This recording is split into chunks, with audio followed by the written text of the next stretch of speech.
Hello, everybody, and welcome to your favorite show each and every week. We're talking about Rasslin and Racin, brought to you by Dorsey Auto Sales, Anderson, South Carolina, on Whitehall Road. Go by, see Mr. Dorsey. He will take care of you. I have enjoyed my car, no issues at all, and I couldn't be happier. It is hard to find that in a used car, folks, so that's why you need to go to Dorsey Auto Sales when you need to get a good, cheap, used car for your liking. Next thing we want to do is thank Ardensburg Grill in Central South Carolina. Of course, they hosted us last Tuesday night, and we just had a great time, great food, great company, and looking forward to going back in December. And we might even do a show before then, just for the heck of it. You never know with me and Mr. Ref Brandon. We might decide just to do one in the middle of it. But anyway, want to thank both of them. So, folks, let's go ahead and get him in here. It's a busy Monday night. Tomorrow night, we're going to be pretty busy, so we're going to go over a little bit of the Rasslin and Racin Podcast. All-time greatest singles wrestlers. We're going to go into two different ones tonight. That's the Giants and the Legends division. And then the following week, we will get into our other one, which is the Badass and the Attitude Era. All right, Ref Brandon, how's it going? Absolutely fantastic. Well, that's what we like to hear. Ref, what'd you do this weekend? Actually, I got about 5 wrestling shows coming up between this Saturday and next Saturday. So this past weekend, I took the weekend off and didn't do anything except for go visit my grandmother in the hospital Saturday evening. But outside of that, I didn't do a thing this weekend. Well, let's hope she's doing well, and I just want to thank Ref and his wife and the kids for coming out to the Ardensburg Grill this past Tuesday night. We had a great time, great food. Folks, if you have not ate at Ardens, you need to go. All right, well, Ref Brandon, let's go to our Dorsey Auto Sales NASCAR quick minute. Tell us what happened this past weekend, Ref. Well, we had the race from Richmond. It was the Cookout 400, and your favorite driver came home with the win, Joey Logano. He always struggles the first half of the season, and about the time the weather starts getting hot, he gets hot. And Chase Briscoe was second, followed by Austin Cindric, Denny Hamlin, and Chase Elliott. And then you had Kyle Larson, Christopher Bell, Josh Berry, William Byron, and Alex Bowman wrapping up the top 10. Now we only have 2 more races left in the regular season, and Shane Van Gisbergen right now has the final playoff spot, and he's 50 points ahead of Ryan Preece. And then I think Ross Chastain is about 20 behind Preece. So I'd be stunned if the final spot doesn't go to either Shane Van Gisbergen or Ryan Preece. I agree. I don't think Eric Jones and Ross Chastain have a chance. I mean, crazier things have happened. I just don't see it. They'd have to win the race and hope other people fall out behind them. Well, Ref, what does the points look like in the top 10? Well, just about everybody, for the most part, inside the top 10 has clinched a spot. Now, not exactly, but it's close. But, Denny Hamlin has all but clinched the regular season, championship. And all that does, for the playoffs is give you extra points. But other than that, it don't mean anything. But, there for a while it was all about Tyler Reddick. But the past about 2 months, Tyler Reddick ain't done, diddly squat. But Hamlin has a huge lead. And Ryan Blaney right now is actually second. And Ty Gibbs is third. And Tyler Reddick's fell all the way to fourth. That's how much he's struggled lately. Chase Briscoe's fifth. Chase Elliott is sixth. And then Christopher Bell is seventh. Kyle Larson is eighth. And Joey Logano is all the way up to ninth. And Chris Buescher is right now in 10th place. So that would be the current top 10. And I think Carson Hocevar is about 8 points out of the 10th position. But Eric Jones was in pretty good spot for a while as far as making it in. But the last 4 weeks, he's been terrible. Well, yeah, I mean, you think about it. I mean, when we was at race 5, me and you was thinking, oh, man, I mean, the championship's pretty much, Tyler Reddick is going to win the championship or is going to win the regular season at least. He had just looked like he was going to run away with it, and then now he's in fourth. So it just goes to show anything can happen. Yeah, we even talked about it during his not necessarily winning streak, but he started out and he won like 5 of the first 8 races or something like that. And I remember even saying that, nobody's going to remember those wins if you don't end up winning the championship. And right now, it's looking like he ain't even going to win the regular season championship. And if you don't, then what you did in February and March and April don't mean a hill of beans. Nope, sure don't. All right, folks. Well, there's our NASCAR Minute, brought to you by Dorsey Auto Sales in Anderson, South Carolina, Whitehall Road. Go by C. Dorsey Auto Sales. Now, let's go to our Ardensburg Grill of Central South Carolina, Pounding the Meat. That's our new segment called Pounding the Meat. And we don't mean anything that's derogatory. What we mean is, where's the beef? What we mean is, Ardensburg Grill in Central South Carolina, we can get the best hamburgers out there. That's right. Breakfast all day. Oh, my gosh. I was so disappointed I couldn't have some s'mores French toast when we went, Ref. But you know what? I enjoyed those boneless wings. I ate the fool out of them. So, Ref, what happened this week in WWE? Well, I don't really know if we got a whole lot right now outside of AAA.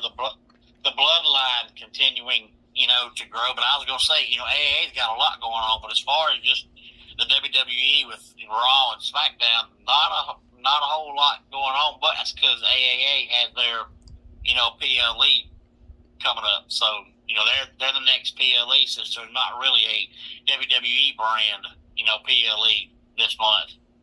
Yep. And I think the next thing is going to be the Sunday night in Atlanta. Was it Sunday night's main event? It's coming up on the 6th, I think it is, September 6th.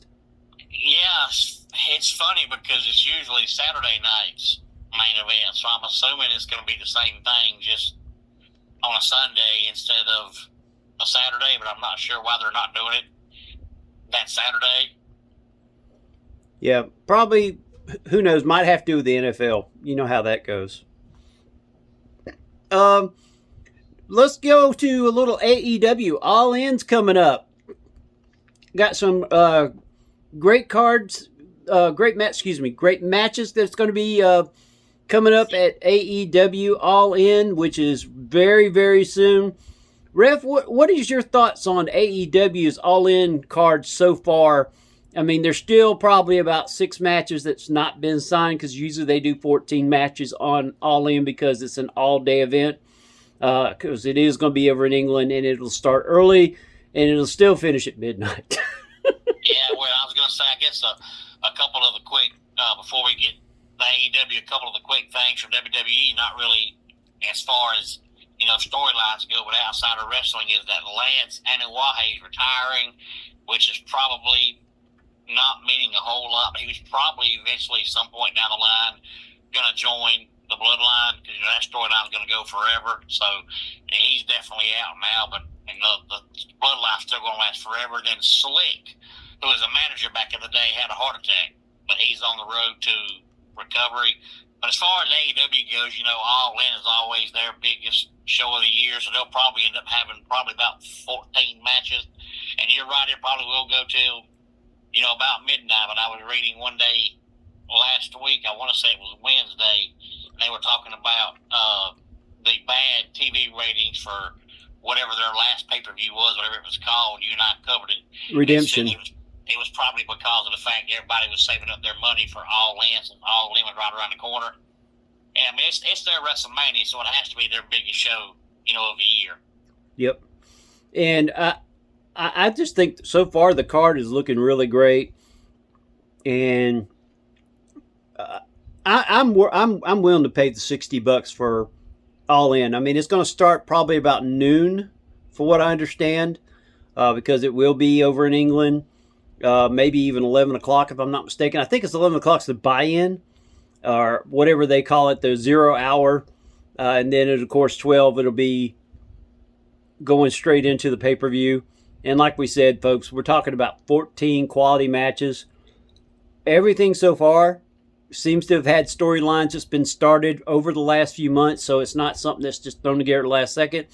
Now, I'm sure the first couple of matches will be stuff, because we know they're going to have the boom crew, the Rizzler or whatever his name is. They seem to always show up at every major pay-per-view.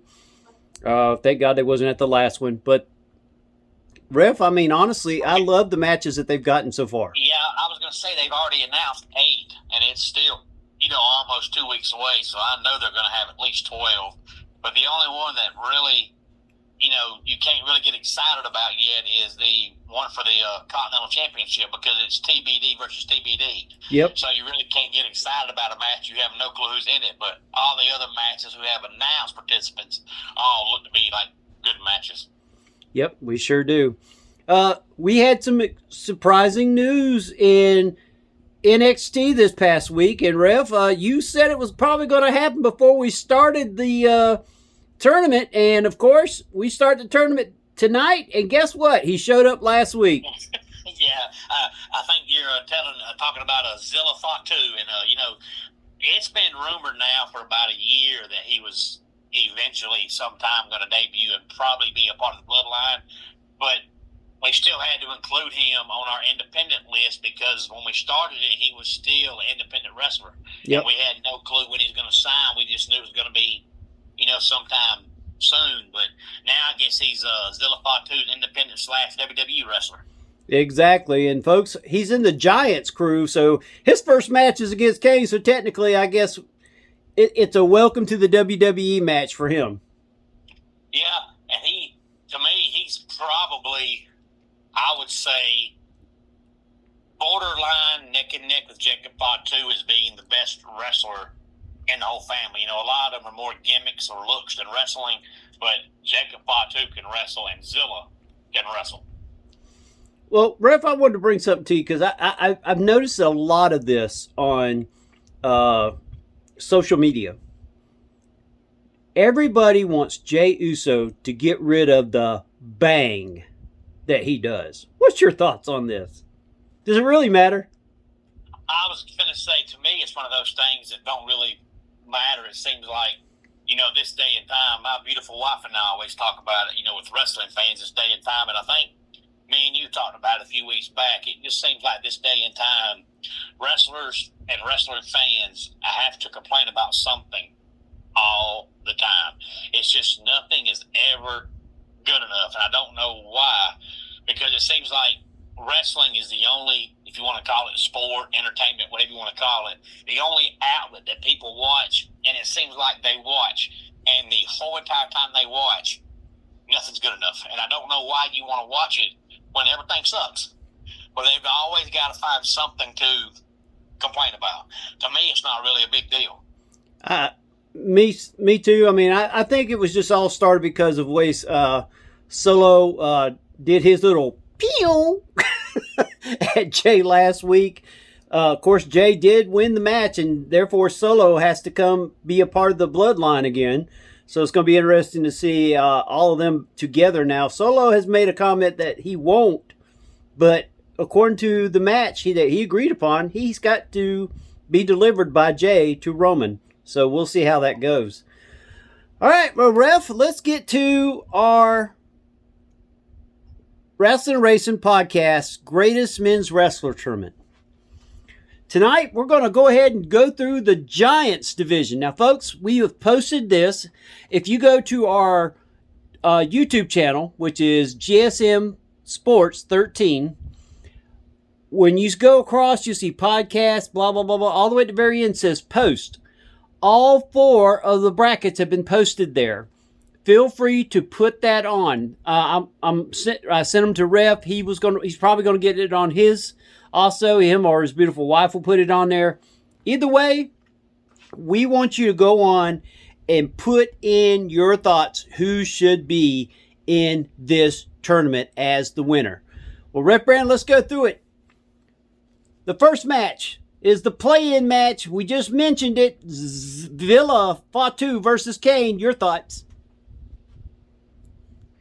tell you what, I hate to see Zilla Fatu get on the main roster and get matched up with Kane, but that would be an incredible match, to watch, because even though, they're both big guys, Zilla Fatu is like Jacob. He doesn't move like a big guy.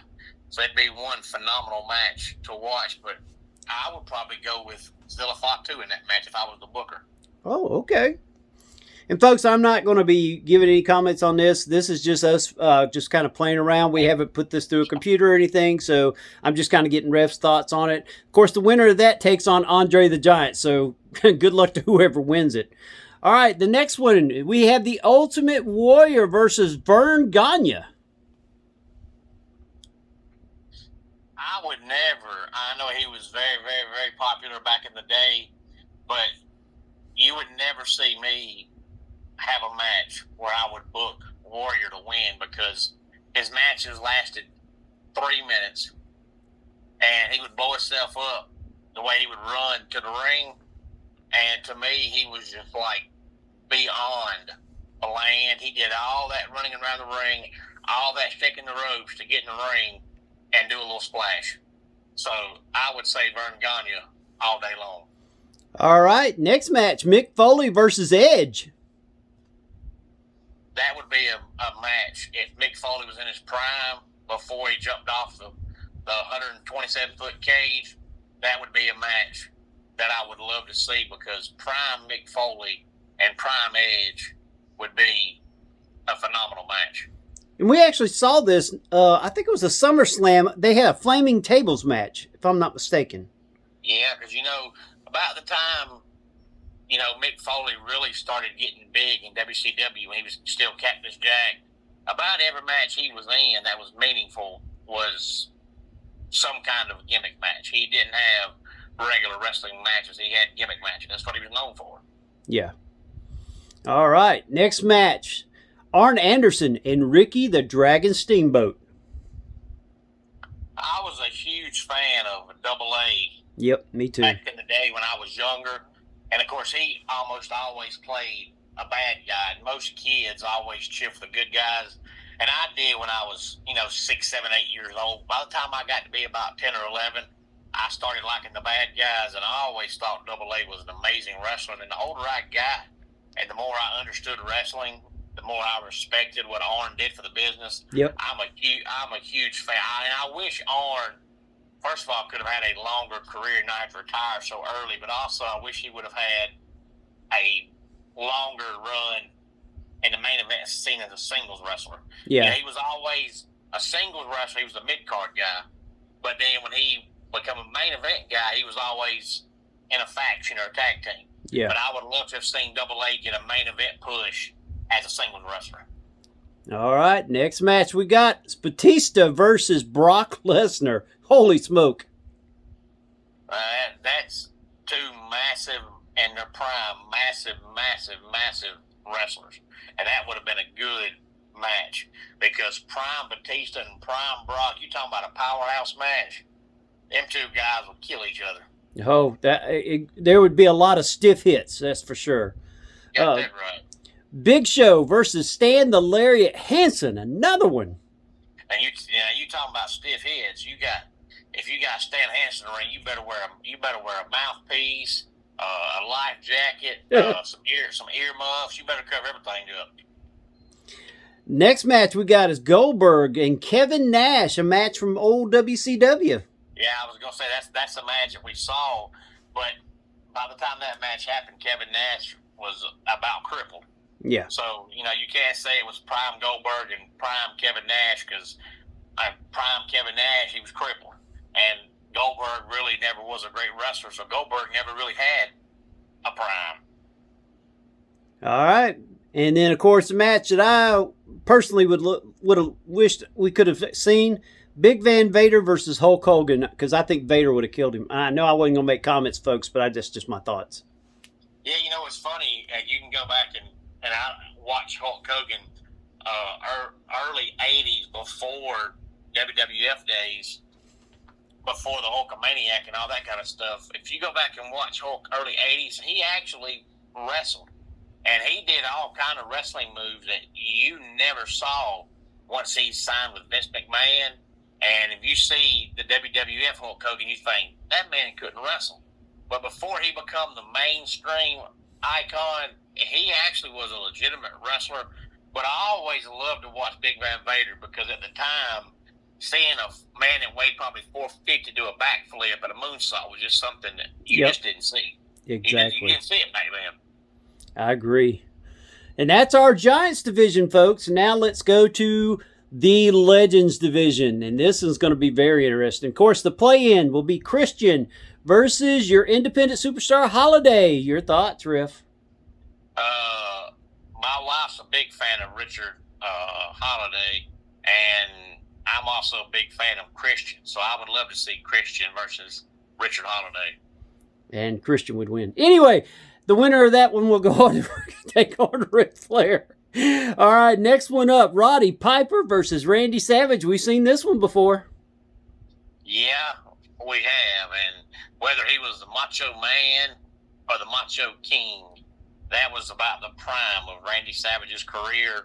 And it seems like Roddy Piper had about a 15-year run of being in his prime. But, Macho Man, we really only got to see probably maybe 10 years of prime Macho Man because, he played baseball before he, become a wrestler. And then when he became a wrestler, he was doing, the small independent local shows. And then by the time he signed with WWE, he was in his 30s. And before he got 40, Vince McMahon said, hey, 40's too old to wrestle. So he becomes a commentator for a couple of years. And then he finally leaves and goes to WCW. By that time, he's in his mid-40s. He's way past his prime. So we really only got to see about a good decade of prime Macho Man. But Roddy Piper's prime lasted forever. And I was a huge fan of Roddy Piper as well. Yep. So I would love to see Roddy Piper and Randy Savage. Shawn Michaels versus Bryan Danielson. That would be another fun match for me because I've always said, as far as the entertainment value with the promos and all that, I think Ric Flair is probably the most entertaining wrestler of all time. But I think just as far as just focusing on in-ring and leaving everything out, just in-ring ability, I think Shawn Michaels is the best wrestler of all time. So I would love to see Shawn Michaels and Bryan Danielson. Next one up. Unfortunately, these two young men are no longer with us. Eddie Guerrero versus Owen Hart. Yes. Two guys that died way, way, way too soon. And the sad part about Owen is he died so soon that I think he died before his prime. So we never really got to see prime Owen Hart. But we know how good Eddie Guerrero was. So just seeing how much better Owen was getting makes you think that he would have been really great in his prime. So I can imagine prime Eddie and prime Owen. All right. Jeff Jarrett versus Nick Bockwinkel. This is probably going to be a match that we probably ain't going to get a lot of feedback on, only because Nick Bockwinkel is one of the greatest in-ring performers ever. Yep. But his prime was so long ago that unless somebody's over the age of probably 60, unless they're a wrestling historian, most of them are going to say, who is that? But if you go back and watch him, he was a phenomenal wrestler. Now, don't call me old. I saw Nick Bockwinkel plenty of years, and I'm 56, so...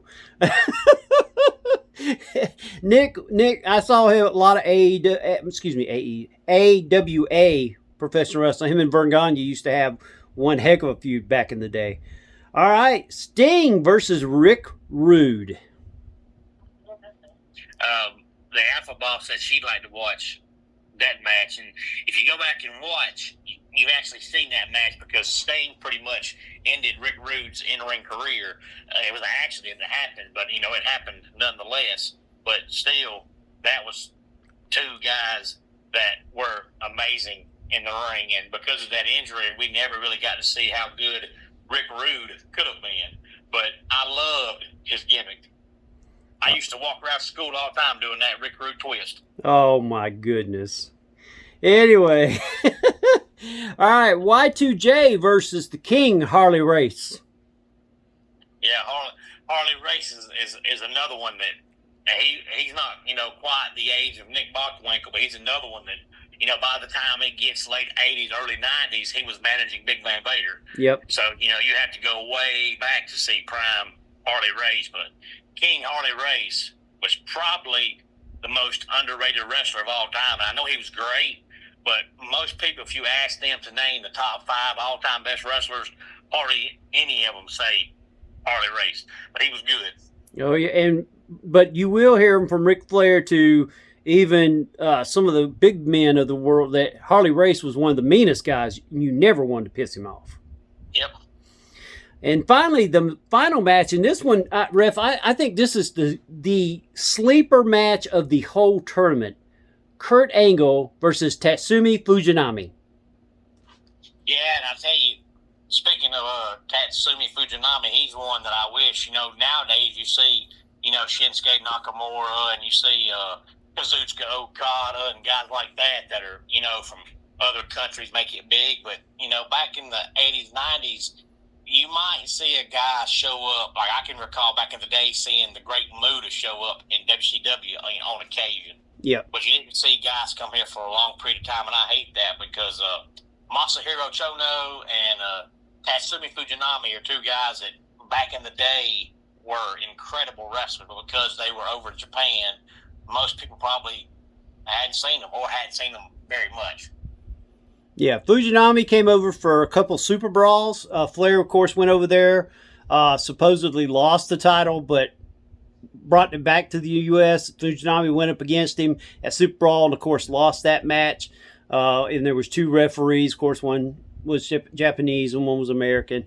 All that. But like you said, Fujinami, great wrestler. Muta was actually here for 3 years in the early days when it was NWA and going into WCW, and then came back off and on. Chono came for NWO, if I'm not mistaken, for a short bit. And I agree with you. I think we should have gotten a lot more New Japan wrestling. We saw mostly in tag team more than we saw singles wrestlers. Yeah, you saw guys. I can recall watching WCW when I was 6, 7, 8 years old. You see a lot of Japanese guys that would show up and work a match with Big Van Vader or guys like that, and then they were gone the very next week. So you knew that when they showed up for just a one-time match, they weren't winning the match. They were going nowhere. But I wish they could have, because they were all, phenomenal wrestlers. So now I'm glad to see guys like Okada and Nakamura be able to, show what those Japanese guys can do. Yep. All right, folks. Well, there you go. There's our first round on both of those. And make sure you go to Ref Brandon and the Todd Family YouTube. Make sure you go on there. Vote for who you got in those matches. Make sure you do it by bracket if you would. Sometimes it's hard to kind of back and forth. So if you can, try to put it per bracket like, hey, this is my Giants winners. This is my Legends winners. This is my whatever. Make sure you put just the winners on there. You don't have to explain how they win. Just say, hey, this is who I got. If it was me picking, make sure you do that. Go to Ref Brandon and the Todd Family YouTube. Also, you can come to this right here where this podcast is on GSM Sports 13 and go into our post section and you'll see it. You can also put it in the comments. We want you to make sure you subscribe and like and comment.